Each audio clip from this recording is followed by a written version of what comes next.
नमस्कार. श्री स्वामी समर्थ. मी कविता. तुम्हा सर्वांचं स्वागत आहे माझ्या चॅनल चिराग अँड कविताज वर्ल्डमध्ये.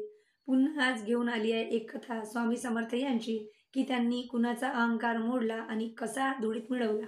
ऐका तर मग. ही कथा आहे विष्णू बाबा यांची. विष्णू बाबा हे एक महायोगी, महाज्ञानी आणि ब्रह्मचारी पुरुष होते. भरपूरसे त्यांचे सेवेकरी होते आणि भरपूर जण त्यांची सेवाही करायचे.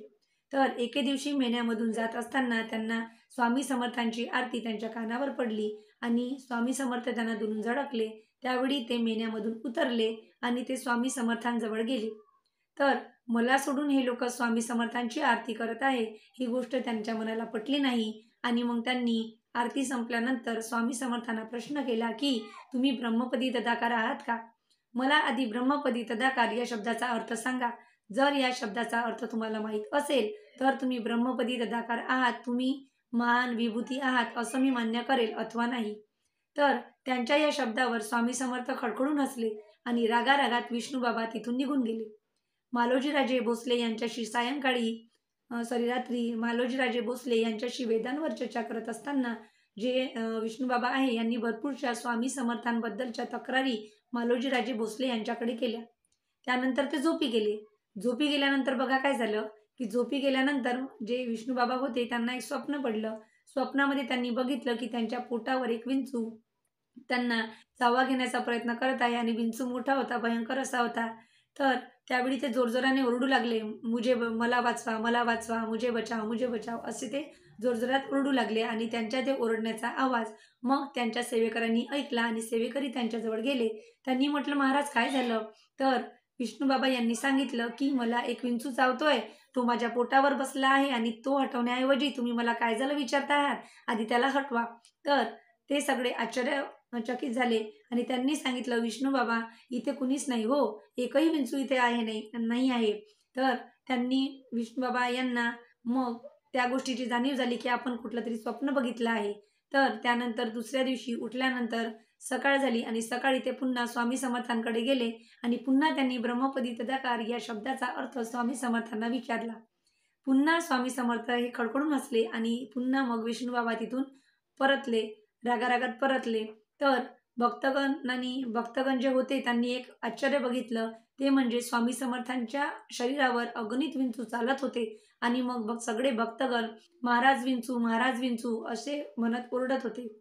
तर त्यावेळी पुन्हा विष्णू बाबा माघारी आले आणि त्यांनी बघितलं की स्वामी समर्थांच्या शरीरावर अगणित असे विंचू चालत आहेत. आणि त्यावेळी मग स्वामी समर्थ यांनी विष्णू बाबा यांना म्हटलं की रात्री तू झोपेमध्ये जे स्वप्न बघितलं, स्वप्नामध्ये विंचू बघितला आणि तो तुझ्या पोटावर चालत होता, तो तुला चावा घेण्याचा प्रयत्न करत होता, तर तू जोरजोराने ओरडत होता. जो व्यक्ती स्वतःचे रक्षण करण्यासाठी इतरांना आवाज देतो, तो दुसऱ्यांचे रक्षण कसं करू शकतो? आणि तुझ्यामध्ये एवढा अहंकार भिनलेला आहे, तर तू ब्रह्माशी एकरूप कसा होऊ शकतो?